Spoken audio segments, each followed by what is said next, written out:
और दौसा में महिला से गैंगरेप मामले से जुड़ी ये बड़ी खबर है। महिला ने 6 लोगों पर रेप का आरोप लगाया है। थाने में इस मामले में केस मुकदमा एफआईआर दर्ज हुई है और इस बात को आप बेहद ध्यान से सुनिए। न्यायालय के आदेश पर गैंगरेप का केस दर्ज हुआ है। हालांकि पीड़ित पहले भी अपने स्तर पर एक मुकदमा दर्ज करवा चुकी है, लेकिन इसके बावजूद भी न्यायालय की जरूरत पड़ी मुकदमा दर्ज करवाने के लिए। फिलहाल पुलिस मामले की जांच में जुटी हुई है और अब पुलिस वो तेजी भी दिखा रही है जो उसे शुरुआती स्तर पर ही दिखानी चाहिए थी, क्योंकि अब न्यायालय से आदेश हुए, ऐसे में पुलिस पर भी अब दबाव इस केस को लेकर महसूस किया जा सकता है। देखिए, इस खबर के बारे में हम उस प्रदेश में बात कर रहे हैं जहां पर प्रदेश सरकार बार बार ये कहती है कि एफआईआर कराना हमने बेहद आसान कर दिया। अगर कोई पीड़ित है तो वो कहीं भी कभी भी एसपी ऑफिस जाकर भी केस दर्ज करवा सकती है। प्रदेश सरकार का दावा है कि पुलिस को स्पष्ट तौर पर कहा गया है कि अगर कोई भी आता है तो उसके केस को आपको फाइल करना ही है। लेकिन फिर क्या जरूरत पड़ी इस महिला को जिसने अपने स्तर पर केस दर्ज करवाया था, न्यायालय से आदेश लाकर एक और केस दर्ज करवाने की? ये बड़ी खबर है दौसा से। 6 लोगों पर गैंगरेप का आरोप है। मामला बेहद संगीन है, गंभीर है और न्यायालय के आदेश पर अब गैंगरेप का केस दर्ज हुआ है।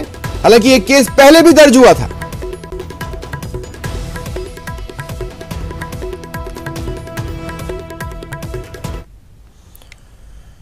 और देखिए, एक बड़ी खबर इस वक्त सीकर से मिल रही है। खाटू श्याम जी में जो कल अलसुबह भगदड़ मची थी, इस मामले से जुड़ी ये बड़ी खबर है।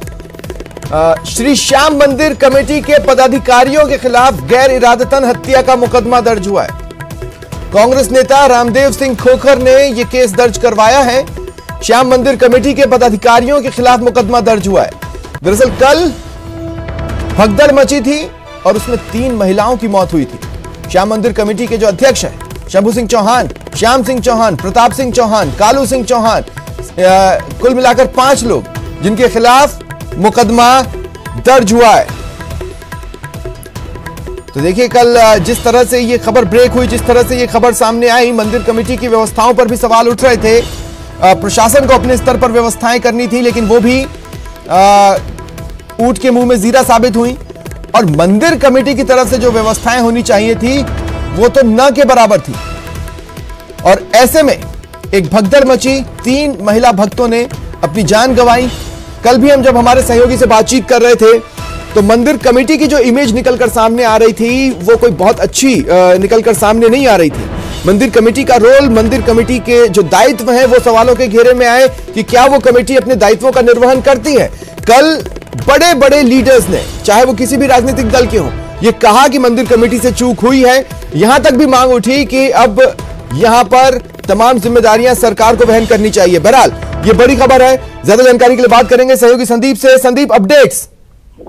जी बिल्कुल, देखिए, ये जब से ये घटना हुई कल सुबह के बाद से लगातार जो मंदिर कमेटी है उसके खिलाफ आवाज उठ रही थी। जनप्रतिनिधियों ने आवाज उठाई कि जो मंदिर कमेटी है उसने बिल्कुल लापरवाही बरती है और इसी वजह से जो ये घटना हुई। उसके बाद ये रामदेव सिंह खोखर हैं जो कांग्रेस के ब्लॉक अध्यक्ष भी रहे हैं और जिला परिषद सदस्य रहे। इन्होंने ये मामला दर्ज कराया है जिसमें बाकायदा जो मंदिर कमेटी के अध्यक्ष शंभू सिंह चौहान है, इसके साथ साथ जो अन्य पदाधिकारी श्याम सिंह चौहान है, प्रताप सिंह चौहान है, कालू सिंह और भवानी सिंह, इन 5 लोगों के खिलाफ ये गैर 304A में ये मुकदमा दर्ज हुआ है, जिसको गैर इरादतन हत्या की धारा कहा जाता है। और इसमें ये बाकायदा ये आरोप लगाया गया है कि जो कमेटी है उसने लापरवाही बरती और जो मंदिर के पट जो एकादशी को बंद होते हैं, मंदिर 24 घंटे खुला रहता है तो भीड़ जो है वो चलती रहती है और इस तरह के हादसे नहीं होते, लेकिन मंदिर के पट 4 घंटे के लिए बंद रखे गए और इसी वजह से भीड़ का दबाव ज्यादा हुआ और यही एक वजह थी जिसकी वजह से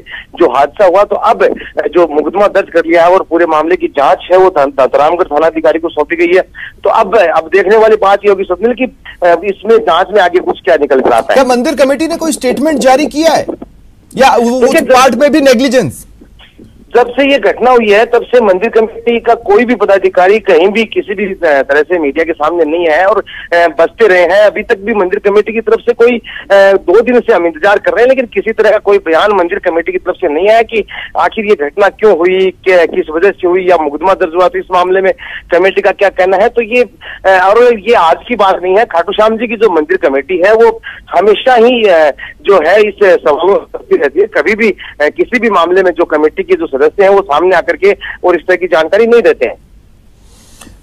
देखिए संदीप, कल भी हम लगातार बातचीत कर रहे थे। ये बड़ा आश्चर्य का विषय था कि मंदिर कमेटी को सारी चीज़ें पता रहती हैं, कब कितने भक्त आएंगे, एक मोटा मोटा अनुमान रहता है, उस तरह की व्यवस्थाएं होती हैं, लेकिन इसके बावजूद भी मंदिर कमेटी लाखों का चढ़ावा वहां पर चढ़ता होगा। इसके बावजूद भी सिर्फ एक सीमित क्षेत्र जहां पर परमानेंट व्यवस्थाएं, उसके अलावा जो भी व्यवस्थाएं होती हैं वो टेम्पररी होती हैं। सुबह के वक्त हमने देखा जो सेवादार भी थे, जहां पर भगदड़ मची उससे दूर दूर थे, मतलब जिस जगह पर भगदड़ मची और जिस जगह पर उन 3 महिला भक्तों ने जान गंवाई वहां पर कोई खास व्यवस्था नहीं थी। ये पूरी तरह से गंभीर चूक है। अब जो एफआईआर हुई है उसमें क्या क्या पॉइंट्स रेज किए गए, ये तो वो पॉइंट्स थे जो हमने डिस्कस किए थे।